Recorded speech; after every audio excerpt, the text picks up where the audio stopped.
You mean It's so? February 10th, 19 nothing. It's 2022. And this is an interview with Michael Gooding here in Columbia, South Carolina, about his experience at the Grassroots Organizing Workshop. Thank you, Becky. Thank you so much, Brett.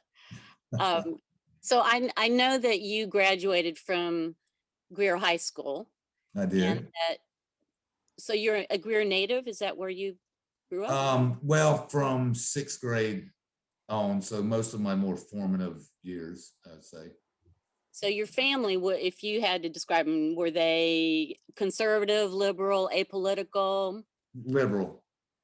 Is Definitely. that where you got your politics from, or did that happen after you left the house? I interesting little story. This will probably be a good little story to put in here. When I was, I think maybe 10 years old, we went snow skiing. We never done that before. Dad had finished his residency, and so he was actually a doctor and making a little money. And they took us snow skiing, and we came back, and we were getting ready to go to school that Monday morning. And they had bought us ski jackets, and we had that little lift ticket on the jacket. And I can't remember if it was my dad or my mom or both of them, but they stopped us going out the door and said, y'all need to take those lift tickets off your jackets, because a lot of the kids that you go to school with don't get to do things like that. And it would look like you're flaunting it. And that was a pivotal moment as a child that made me think about things in a different way. I really give them a lot of credit for that moment. Yeah. Always remembered that. Yeah. So yeah, they were liberal. And then you went to USC and studied political science. Correct. Right? Yep. And then about 1981, from what I've read, you were hired at Grow. Right. I think it was 81. Right. Yep. But I'm just wondering, it seems like everybody remembers their first time at Grow. Do you remember the first time you walked in those doors? I do. I was living in Olympia, and I had never been in Grow and wasn't really involved in progressive politics, even though I was just very liberal as a student. And I'd go by Grow all the time, and I was just like, well, that's a funky looking little place. I need to stop in there and have a beer. And I walked in and I'm like, yep, this is a funky little place. but immediately fell in love with it. I was like, this is where I want to hang out. This place is really cool. It's just so different from so many of the typical places college students went to. Did you go there to see a band, or did you go there to eat something? I don't the first time I think I just stopped in and had a beer. I think I just had a couple of beers. Were you finished with school then, or did you go back when you first time you went to Grove? No, I was still in school, and I was in school for at least another year when I started working there. Then I dropped out for a year, and then went back and finished. When was the era when you were the Gamecock news editor? That would have been 79, it's 1979, 80. So before you engaged at Grow. Right. That's actually how I met Sue Bowman. I was working for the Gamecock, and she came up because she was starting a chapter of the not South Carolina Progressive Network, the Southern Student Activist Network. I think that was the one that she was looking to start some sort of an activist group on campus of students. And I went to the meeting to basically cover it as a reporter for the Gamecock, and ended up like, oh, wow. I was not a very good journalist in terms of being unbiased. I got very involved in stuff I covered. And that was particularly from that angle. So that's where I met Sue. And I think that was what led me into, if I remember correctly, past the cafe, just stopping in there to have a beer, to actually probably meeting you, Brett, and becoming more involved.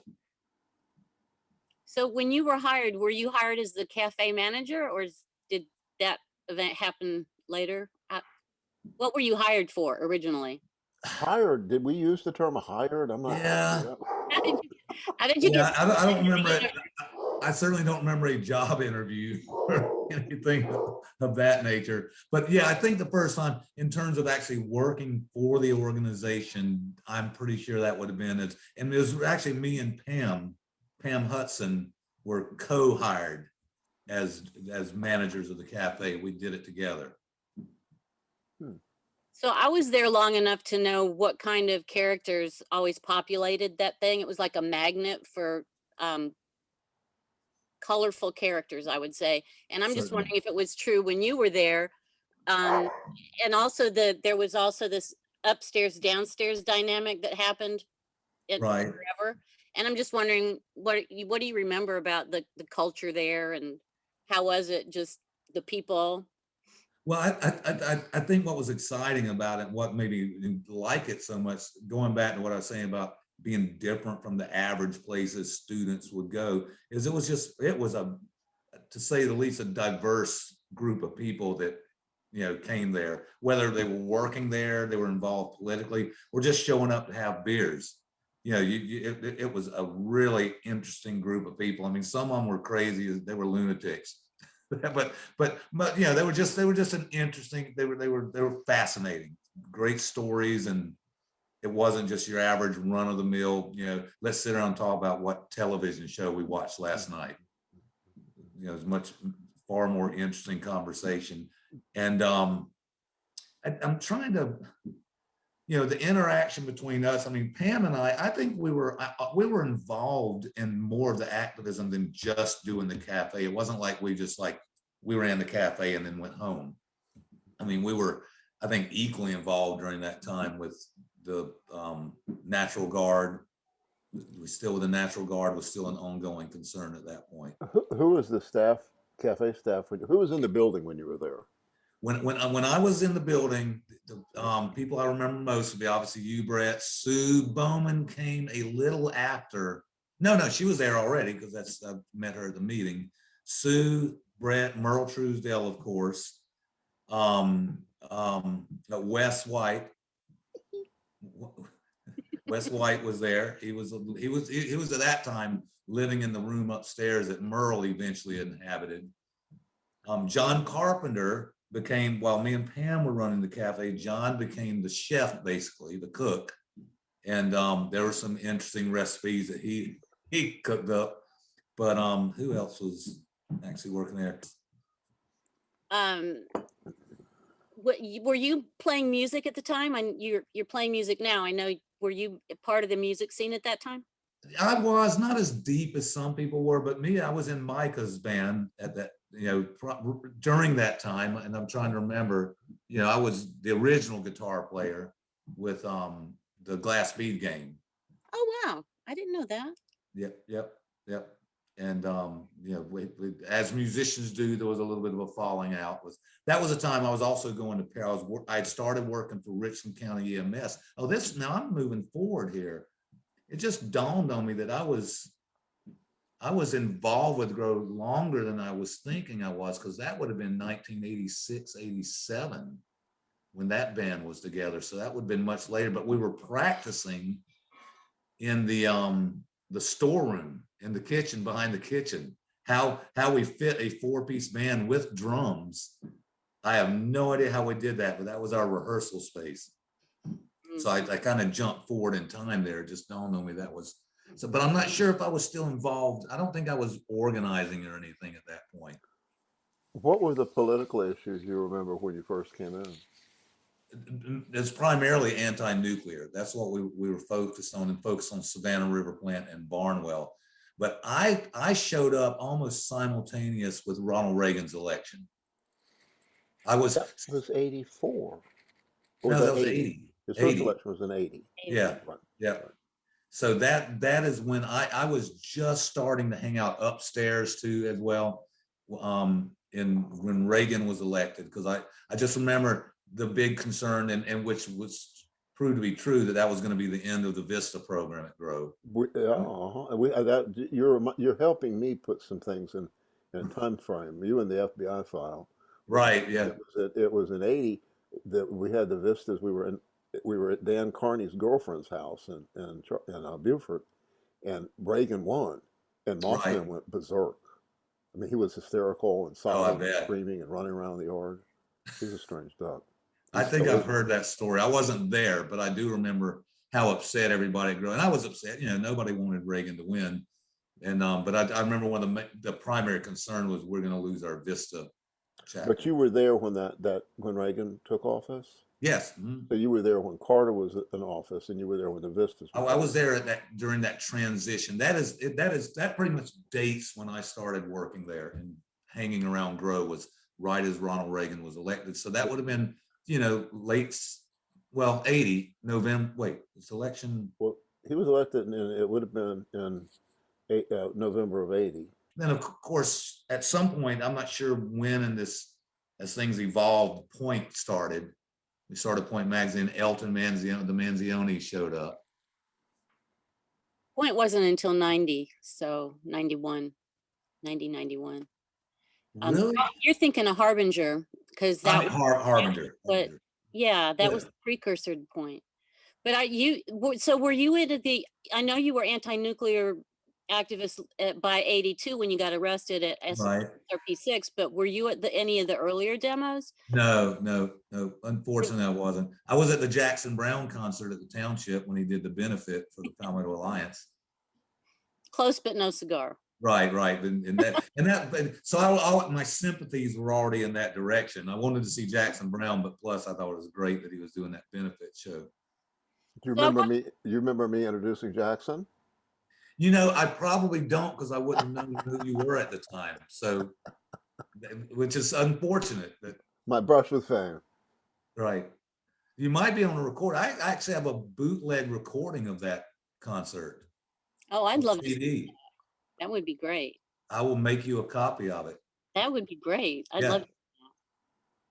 So A friend of mine, I don't know where he got it from. A friend I was in college with at the time, who also was there, just dropped this thing in my lap, said, "Look what I've got."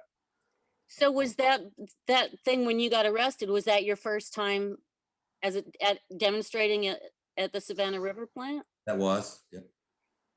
What do you remember Yeah, about we went straight to getting arrested. We didn't fool around with just regular Timmons. We were becoming pretty radicalized by that time.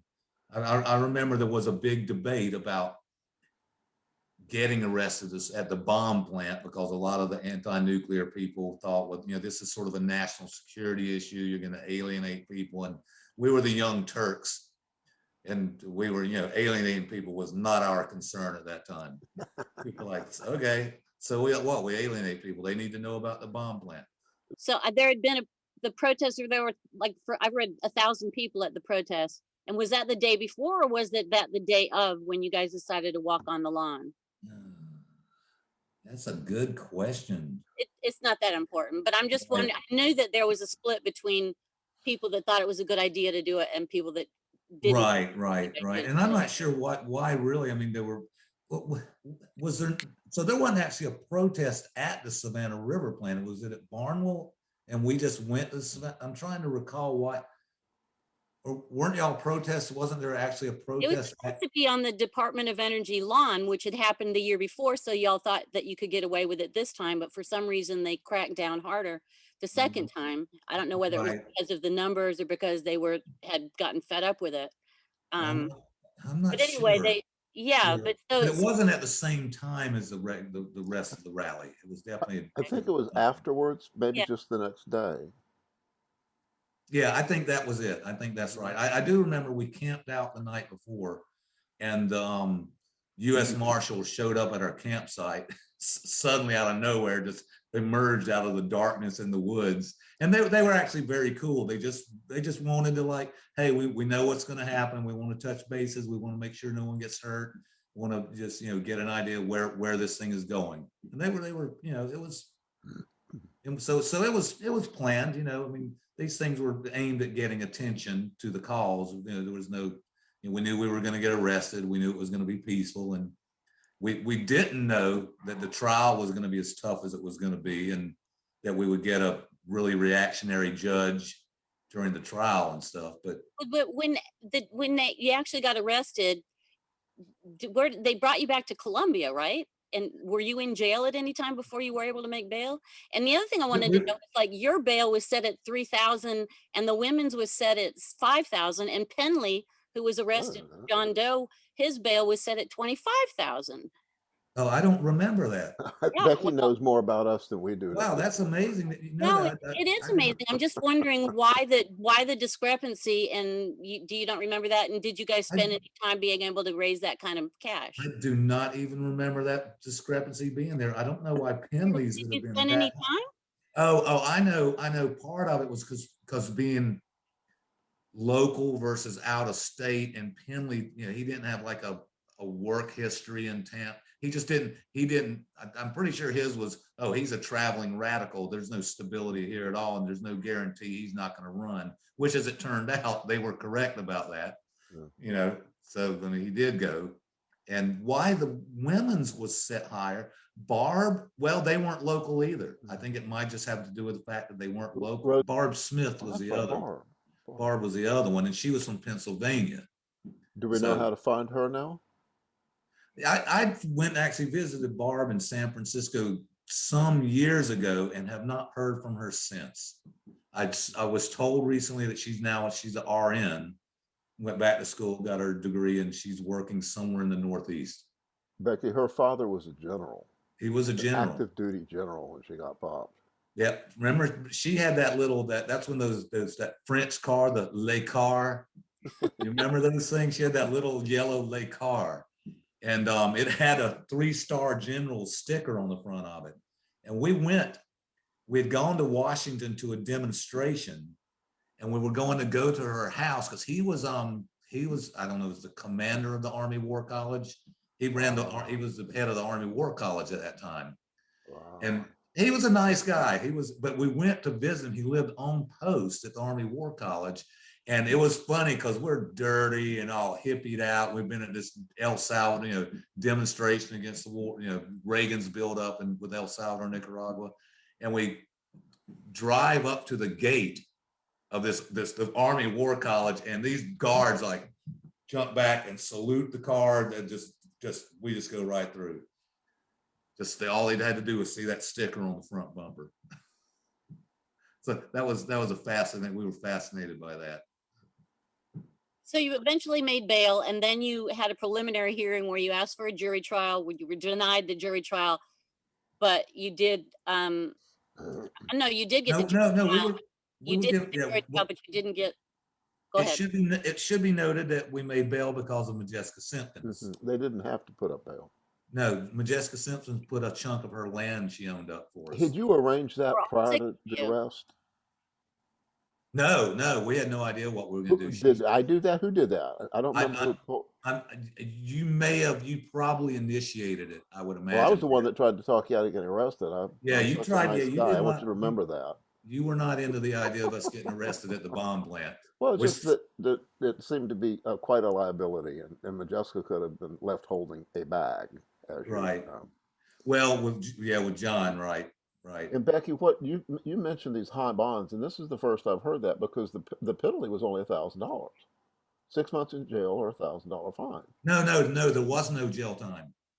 The jail time was not an option. That's one of the things that Judge Simons got so upset about. There was no jail time in the thing. The worst, because it was a federal misdemeanor. The worst we could have suffered was federal misdemeanors are really weird. $1,000 fine was, yeah. It was $1,000 fine. And Judge Simons was very upset about that because I forgot it was Simons. He openly stated that, you know, I think y'all are a bunch of anarchists, and I wish I could. If there was jail time, I would throw you in jail and keep you there. He said worse things about me. That was Thurman's law partner. Strom Thurman's law partner. And right. I didn't remember that Simons was your judge. Yeah, and we initially, Becky, when we were first arrested, we were processed there at the Savannah River Plant. We have great pictures of us with the guards. They took us around the back of the plant somewhere to the little police department. Do you have photos? I can find them. I can dig them up. I desperately need some photos. So that would be great. Okay. Now, what the quality is going to be, I don't know. I'll see what I can dig up. But Merle probably had the originals that we managed to get. But at any rate, so they processed us there. Then the U.S. Marshals drove us to Columbia, where we did spend the night at the Richland County Jail. And then trying to get all the bail thing arranged. And Majeska Simpkins came to our rescue. she got us out. And yeah, I did not remember the bond being different like that. And then, so we got a jury trial, and the trial was in Aiken. I thought you asked for a jury trial and that was denied. And you also asked for the different judge because Judge Simons had stock in DuPont. DuPont Oh, runs SRP, and everybody thought that was a little sketchy. But he said this about that. He said, if I had any question in my mind as to my ability to afford the defendant a fair trial in this case, I surely wouldn't hesitate to remove myself, he told Delgado. Did that rest your mind? no, we knew he was not going to be. He was not going to be fair. It was quite obvious from the very beginning he didn't like us. But oh yeah, I mean, we went to actually great expense to bring Philip Berrigan and Michio Kaku too, didn't he? Yeah. Yeah. I'm trying to remember now. And they came and testified, and the judge did not want them to be able to testify at all on our behalf. And finally, John Delgado successfully argued that they should be allowed to, but the judge said, well, I'll let them talk, but they can't do it. The jury can't hear it. So he sent the jury out while our prime witnesses were on the stand. So they were, basically rendered their testimony useless. You're going to have to interview Delgado. You should interview John Delgado. He would make a great interview, and his memory is probably really good too. He's pretty sharp. I know that, and I'm surprised Simons wanted to do this because you were not entitled to a jury trial for a federal misdemeanor. Well, he gave us one, so he must have wanted to make us feel about it. Names and hang you. Yep, that's probably what he wanted. And interestingly enough, an interesting tale to this is after we were convicted, the jury found us guilty, and we weren't surprised.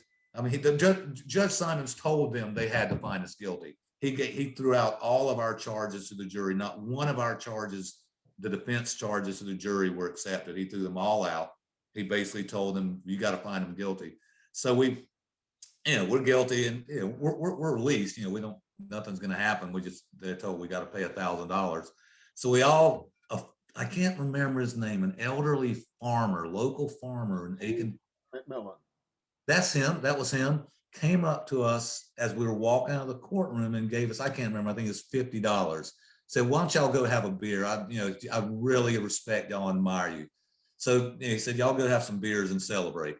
Get found guilty. So we went to little bars right around the corner from the courthouse, and we walked in, and a bunch of the jurors were in there, had already gotten there. They were having lunch.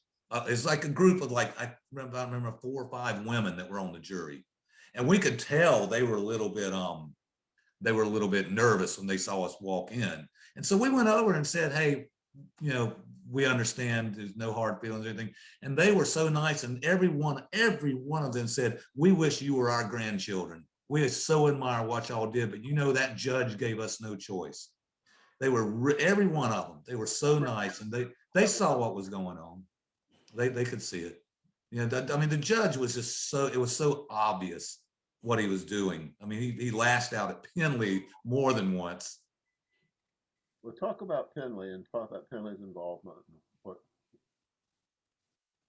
Why did the judge lash out at him? Well, he would come in dressed. He wasn't respectful to the court, just the way he dressed and everything. So he was, and the judge, he's done his research. He's probably no telling what kind of FBI dossier he's already got on Penley.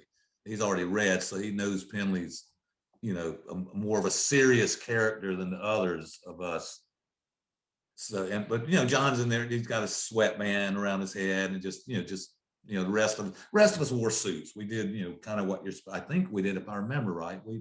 We dressed appropriately. We listened to John Delgado and did what he told us to do. Where John was just having none of that. Talk about if you were fined $1,000 when they let you walk, you had a period of time to get the money together. Where'd the money come from, and when did Penley disappear? Well, what we did, we filed for indigency status, and we were indigent. If you worked for Grow at that time, you were indigent. I can assure you, there was not much money to spread around, and we were found indigent. But that was kicked to Judge Gambrell, and Judge Gambrell, and we had a hearing in Columbia, and literally sent us back to jail. John Delgado was so upset with this. Judge Gambrell made it clear. He was also like, I wish I could put every one of you in jail. None of you deserve to be walking the streets. It was just so openly biased. It was just, we were shocked. I think we were really, what a great political science education to actually go to trial in South Carolina with conservative judges. I learned more in that process than I learned in 4 years at USC. I mean, this is how it really works. All that stuff in the books is interesting, but this is how it actually works. But he sent us back to jail pending his decision about whether we're going to get indigent status. And this time, instead of just, it's basically the first time is like the drunk tank, the tank. But this time we went in there and they put us in cell. They sent us upstairs.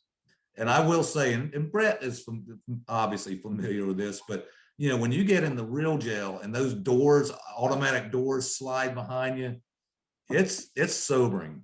It's a sobering moment. I vow at that point, you know what? I won't do this again. Well, not with I think what we all said was, we won't do this with the purpose of getting caught and getting arrested. If we did something else, it would be with your experience with those judges is, I think it's a revelatory element that we need to portray in the books, because they were both, see, Simons is from the area where the bomb plant is. Right. They saw that as jobs, but they also were World War II veterans. And I mean, I don't know if they were in the war, but everyone was in the war. Right. So they saw you as somebody that was just taking advantage of all the blood and sweat and all that people had put in for you to, I just kind of understand their attitude. But it is surprising to see a judge be like Charles Simons. Right. And interesting you'd say that, because now that I'm older, I can understand that a little bit. I can sort of see where they'd be coming from. I wish as a young person sometimes, and I see it in young people today, I get the boomer comment all the time from people when you say something that's not particularly popular, and like, give it 40, 50 years, you might look at this a little differently. And I think one of the things that we really do have sort of lost is, you don't follow old people just because they've been around, but older people can have a bit of wisdom to share. And I don't think we respect that like we used to. We're like, we used to get talked to and we hated it. What do you mean? I know everything. You don't know anything. And turns out, they know more than you think. It's worth at least giving them a listen sometimes. Now, I'm not saying I would have agreed with Judge Simon or Gambrell about their positions at that time, but understanding why they felt the way they did could have aided us actually in our defense. I mean, you can use that. Just how you present yourself and things like that. But So did you ever get arrested again? Did that put the fear thought in you? no, that was it. That was the only time I did that. I wasn't going to take that risk again. Well, on purpose. Looking back now, was the decision to step over a line, the difference between on one side of the line was the state misdemeanor and the other side of the line was a federal misdemeanor, was that a correct decision? I think so. I mean, it brought a lot of attention to what I think the press, it served the purpose we wanted it to. What we wanted to get out of that, we wanted people in South Carolina to understand that this isn't a nuclear power plant, because that's what 90% of South Carolina installed at the time. This is a place that makes components for nuclear weapons and has a lot of bad stuff stored here and leaking here. And that's what we wanted to do. And I think the arrest got some good press and got that out there. I think you're right. It did get a lot of press, and I thought that you were, other than Penley, were pretty sympathetic characters. And I'm really struck by the description that you had about being in jail. But even if it doesn't get to that point, I think there's a value for activists of any stripe to get arrested, or at least risk arrest, not just for the sake of being arrested, but to really put your ass on the line, quite literally, Right. and I just think I appreciate that, and I think that's something we should talk about in the Majeska School, some Right. about, taking some risks other than you have to step up your game at some points. And I appreciate that you did that. And I think that it probably left an impression on you in ways that other kind of demonstrations wouldn't have had the same kind of impact on you personally. Is that fair Right. to say? I mean, you still remember Sure. it today, right? Right. I mean, it's a big commitment to say, particularly with a federal crime, with a federal arrest. That's you're and you're getting a record there. I mean, that's going to show up. That's it. And I'm quite sure that has some impact on Well, I'm not going to go into that. That's a whole different topic. My career at Fort Jackson, but at any rate, it's definitely something that will stick with you. So and people, when they do that, need to realize that, a record's a record. I mean, you do have that whole permanent record thing. That's going to go on your permanent record, son. It Yeah. does. And after 9/11, the risks are even more different. So I hear you on that. And I'm not advocating that people go out and do stuff just to make a point. But I wanted to ask you, you mentioned Majeska. Obviously you met her. How well did you know her? I casually, I mean, I mostly met her and would have conversations with them at Grow. Usually she was down there talking to Brett, and we'd all sit around and talk. And she was just such a magnificent character. That's the best way I can describe her. She was just magnificent.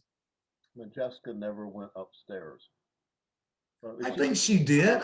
There's a picture of her, yeah, the famous picture we use all the time. She was upstairs, but she was reticent to go upstairs. And I don't blame her. Right. Well, those stairs were pretty risky. Hey, it was getting arrested was risky. Walking up the Grove stairs was about as risky.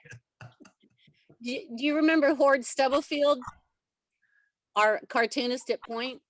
He was like 195 when he started working with us, and Right. I don't think I ever met him. upstairs, and I thought we were going to kill that old man because he'd show up every month with his little package of cartoons for the Right. month, and I swear we were going to kill him.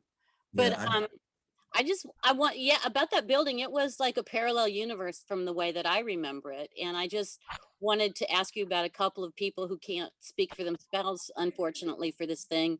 And most importantly, I know that you knew him well. How would you describe Merle Truesdale to somebody who had never met him? Oh Lord. That's tough. I mean, Merle, funny and brutal at the same time.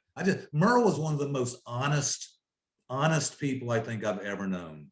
Merle would tell you exactly what he thought about any given situation. I can't remember Merle ever like beating around the bush about anything. I mean, that's one of my, and also Merle, brutally honest and a memory like a computer. I mean, he remembered everything. Merle knew my life during that time better than I remembered it. I mean, I would literally go to Merle for, hey, Merle, do you remember that girl? He said, yeah, don't you? Merle was, he had an incredible memory. Merle was a great guy. What do you remember about Richard Lane? Richard Lane was just Richard Lane, one of the funnest guys you could possibly be around. He was a great artist, just one of the, also very honest guy, but not in the way Merle was. Richard was just true to himself and true to his art, and just was always a joy to be around. Losing both of them young was really tragic. Richard particularly because he was so much younger when he passed away. But he was always smiling, always laughing, and usually drinking, which unfortunately contributed to his demise, I'm sure. But he was just a really great guy.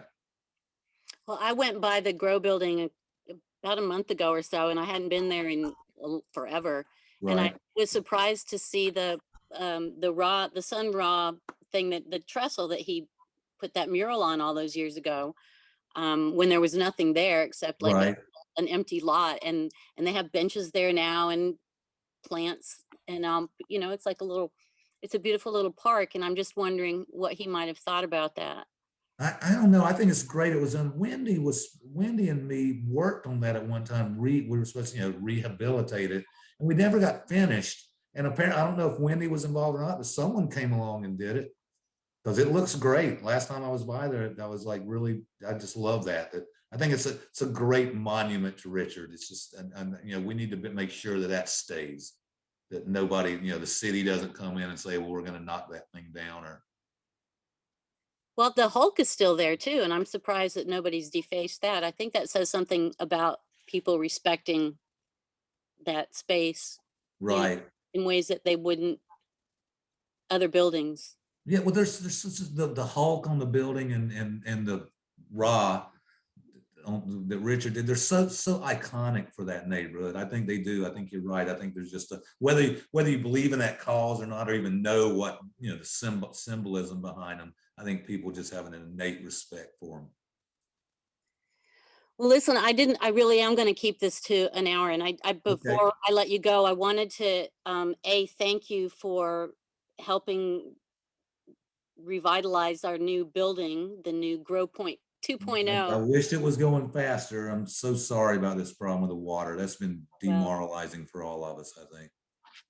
no, thank God the pandemic, we're not holding anything up. So that's not a Right. problem. I am really excited that you're part of the second incarnation Oh, of thanks. building. I'm And having a great time. It's good reconnecting with everybody. I just am excited to have like another generation have that grow like experience. There's obviously not going to be anything like the original grow because It's A, just the health different. department would allow it, and B, um, it's just a place and time. And I really appreciate you sharing your thoughts about that. Is there any final thoughts that you want to add that I haven't touched on? No, I know. I think my biggest takeaway from my time at Grow though was I don't think there's ever been a time in my life that I felt more vital than I did during that time. We just all felt like, I think all of us just felt like we were so plugged into something much bigger than us and much more important than us as individuals. And I've never had that sense since then about anything I've done. Well, Michael, that speaks to what we're trying to recreate in calling it a community of shared values, Right, there you go. where you're with people that you're comfortable with because they have kind of the same perception you do, and they're trying to live that way, and you feed off each other in that respect. Right. Yeah. But we need you to continue after the nails are all driven to help us. Well, I'll be around. I'm not going anywhere, hopefully. Not planning it. Before you wrap up here, you haven't spoken to any of the meetings that we had there. We had like every Wednesday night on Richard's calendar, there was like a grow meeting on topics and stuff like that. What do you recall about the political outreach that was happening at Grow? Well, I remember, I mean, for being candid here, that I was fascinated. It's like, oh, well, these guys that showed up this meeting are communists. They're real communists. I mean, at some of the meetings, I mean, it was, it once again, just like the cafe, the politics in those meetings represented such a diverse group of people. And it was fascinating to meet people who, I went to school like everybody else, and you'd be scared of people like that. Like, oh no, not. And then find out, wow, these are some really great folks, and we're all gonna have dinner together and have a nice time. And they've got great ideas, and they just want things to be better. But I remember the meetings could get pretty heated at times. At times, and I also remember, just to me, a bit of my takeaway from the meetings was, oh Lord, we had a lot of meetings, and I'm not sure we got a lot of done as a result of the meetings. I tell you, when I worked for the Army as a civilian, one thing that impressed me about the Army that leftists could learn from is when you go in for a meeting with the Army, particularly with the command staffs involved, you walk out of that, when that meeting's over, everybody in there has a job to do. They know exactly what it is. They already know exactly when it's got to be done. Nobody walks out of that meeting without knowing clearly what the goal is and what their particular job is. That's quite a contribution you could bring to our effort, Michael. Yeah, you get an assignment. You particularly if it's your idea, if you bring up an idea, you better be prepared to lead it. Yeah. Now, do you remember any of the characters that were like the mayor, Kirkman Finley, and the people that would come into the cafe? I remember the editors, old editors of the state newspaper coming in and basically kind of, I guess, slumming, but going somewhere that was like interesting. Do you remember that other than some of the rednecks that would come in, we had the hippie Right. rednecks and et cetera. Yeah, I mean, I mostly I remember Kirkman Finley coming in. I remember him sitting there under that on that shelf, and there was that light up above, like little focus light, focus down, and he said, "It's kind of like a halo, isn't it?" But I'm trying to. I don't really remember that many other, like renowned or known characters coming in there, other than just the locals and the activists that were always there. You weren't there when the very large man. I can't remember if it was his knife that went all the way through the door, but I do remember Ray Permenter taking him down. The guy was like 8 feet tall. He had to like bend over to come in the place. It was really a bad scene. Do you remember any bad scenes there? I remember the worst bad scene I remember is when that guy came in and started wanting to get in fights, and he got in a fight at the pool table. We got him out the door, and I do not remember his last name. His first name was Charlie, big old teddy bear guy. Charlie something. I think it was Charlie. But Charlie, we got the guy out the door, and the guy was still fighting, and Charlie falls on him, and they fall over one of those railroad ties that were out front in the little parking area. The guy gets up and limps his car and takes off. And turns out he had broken his leg when that happened, unbeknownst to us. But he would remember this. He was the brother of the guy who was in the not Hell's Angels. What was that other out of Charlotte? The Sundowners. Sundowners. Uh-huh. And I remember working upstairs. I was running the press, and Rosemary called from the downstairs phone upstairs. I think we had a couple of different lines. And said, "Michael, I think we're about to get attacked by this gang." This was like about a week later. And I sort of like, I think you're just overreacting. And I looked out the window, and these guys are lined up at like every corner of the building, about 5 of them. They got sticks and clubs. And we got called the sheriff's department. I mean, they got there in the nick of time. People were going to get badly hurt. That's when the next grow meeting was the discussion about shutting the cafe down, because I think we recognize that we can't guarantee the safety of our clientele anymore. What year was that? Do you have a clue what decade it was? It was definitely the 80s. See, I'm thinking that was like mid 80s. I thought the cafe itself as an official nightly run cafe shut down in like 85, 84, 85. Becky's nodding. I think it shut down several times. It wouldn't die. Yeah. Well, I know. Yeah, people just kept it alive. People would come in and open it up and do things. Do you remember the African Dreamland on a New Year's Eve that was supposed to be the denouement? Yep. We should be able to figure out what year that was. That was the end of it, but there were a lot of false endings, because I think people just loved it so much, and Wendy tried to revive it once, and I think Right. it for a little bit, because she was interested in the cafe, not the cafe part, but the having a stage, because at that point there weren't many there was a lot of garage bands and not that many stages for them Not to venues for perform. bands like that. Right. Yeah. So anyway, so there were, and then there's all these flyers that I've come across. It's like the grand reopening of Grow. I swear it happened at least 3 times. I remember that, and I was like, by the time the cafe closed, like I said, I was playing in the band with Micah Gilbert. That would have been 86, and I was in paramedic school at the same time. So I was working 24-hour shifts at Richland County and going to school every day for that whole year. So I was definitely not working at Grow anymore by that time. I pretty much, If Grow had been a nuclear reactor, we would have called it a cascading sequence of multiple failures. yeah. Keep up with DHEC. We couldn't keep up with the violence, and the print shop kept growing down into the building. Right. That's right. Yep, it did after the cafe sort of officially was kind of closed as a day-to-day operation. And that was unfortunate that something like that would cause that. But, we had it wasn't just that incident. There had been a number of fights and local rednecks and just didn't mix well with the gays and the hippies. And But that was part of the beauty of the thing. We were on the edge. We were literally on the edge. we were on the edge. Yeah. And that is what I loved about it. That was part of that vitality, I think, being on the edge like that. I really, Okay. really appreciate your time, Michael. Well, I And hope I've been useful. you've been perfect. So Well, thank you. really, thank you so much. My guess, Good. You're a good interviewer. Great interview.